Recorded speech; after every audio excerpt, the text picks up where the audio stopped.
Tesla has just posted its Q3 2025 earnings. Earnings were really good. Revenue rose to above estimates, but basically above the predictions of most experts.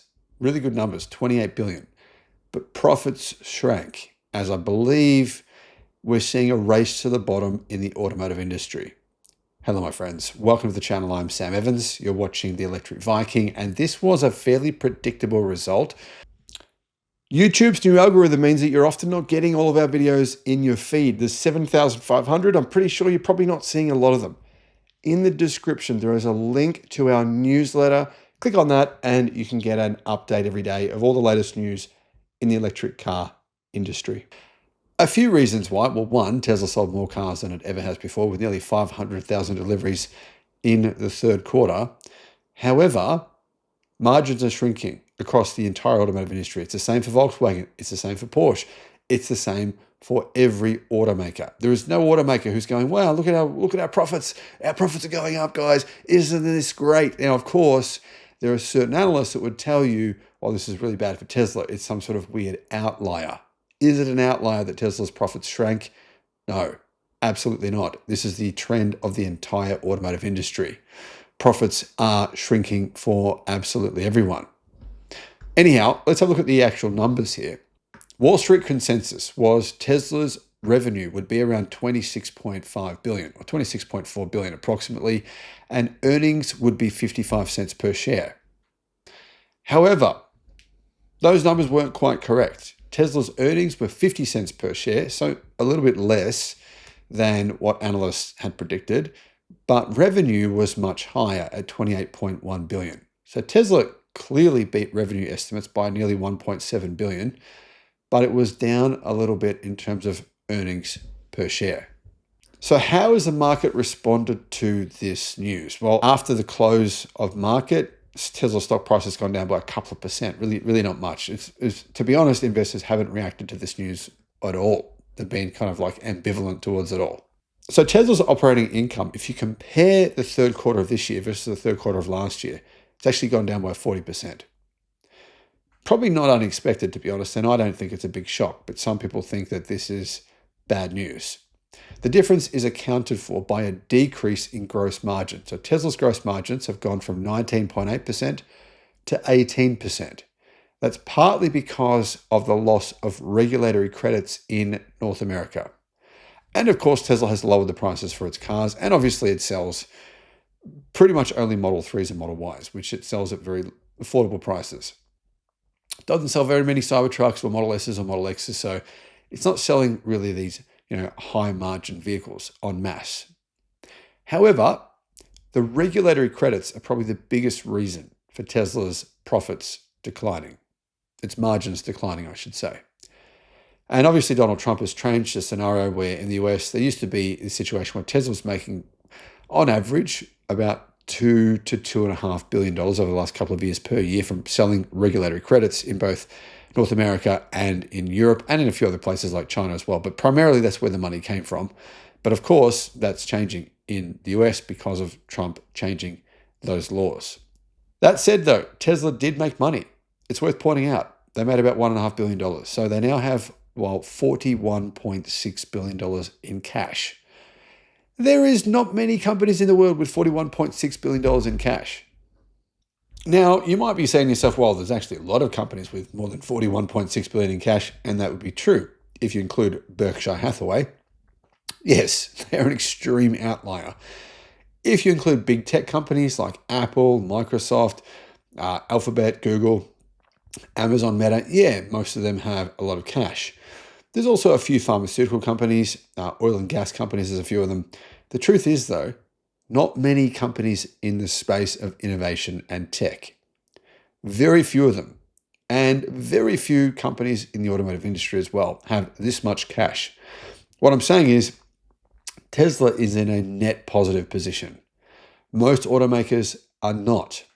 So the balance sheet for most automakers, they basically completely twist them. They say things like, wow, all of our factories in the world, they're worth hundreds of billions of dollars.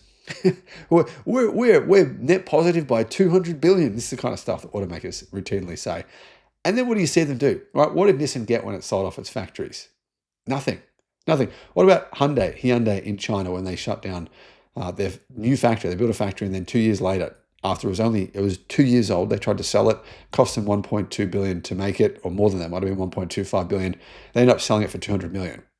But the book value of that factory when they first made it, according to Hyundai, was 1.2 billion or more potentially. They're saying, well, it's set up to make cars, so therefore it's worth a lot more money than that. My point is to say, pretty much every company in the automotive space is kind of cooking the books to some degree, because they have factories which they say are worth a lot more than what they really are. I mean, for example, if you've got factories building internal combustion cars and in 5 years' time no one wants them, those factories are worth peanuts on the dollar.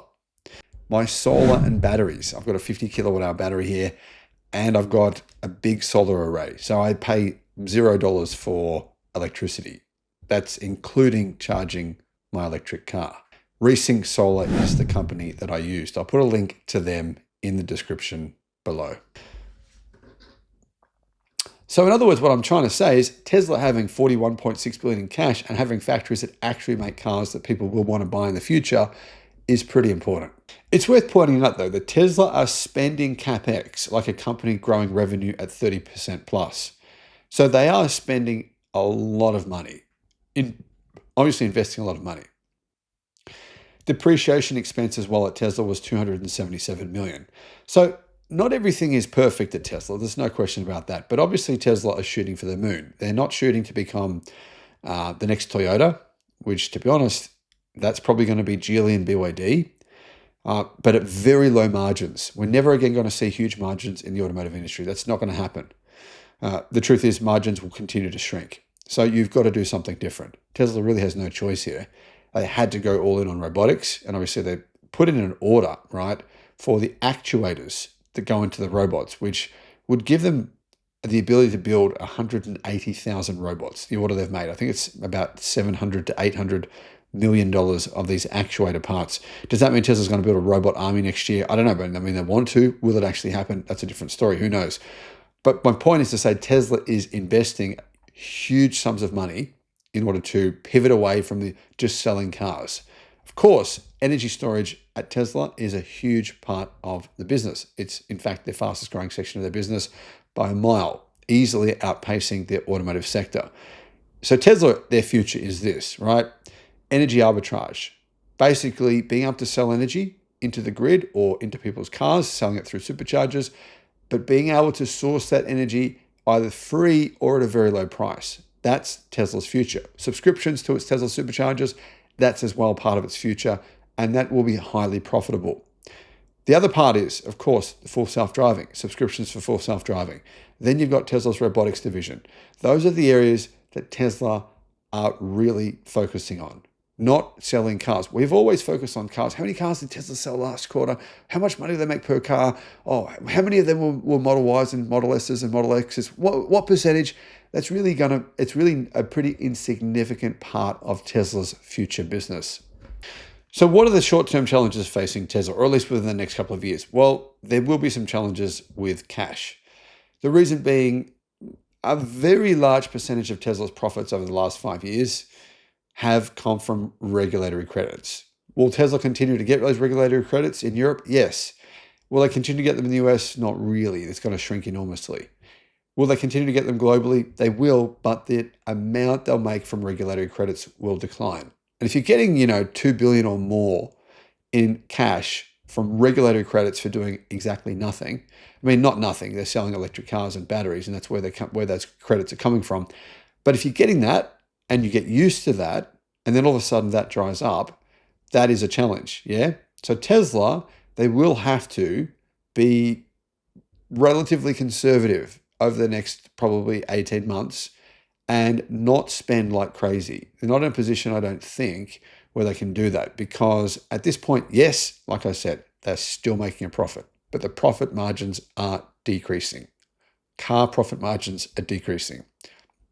Even energy storage profit margins are decreasing. So yeah, Tesla need to be relatively conservative because they are investing a lot of money into autonomy, into artificial intelligence, which is the right thing to do. But there is still an element of risk involved. Guys, I hope that sums up what's happened for Tesla over the last few months, not just from a numbers perspective, which can be kind of boring. Everyone talks about the numbers, but really the overarching macroeconomic perspective is what I'm looking at.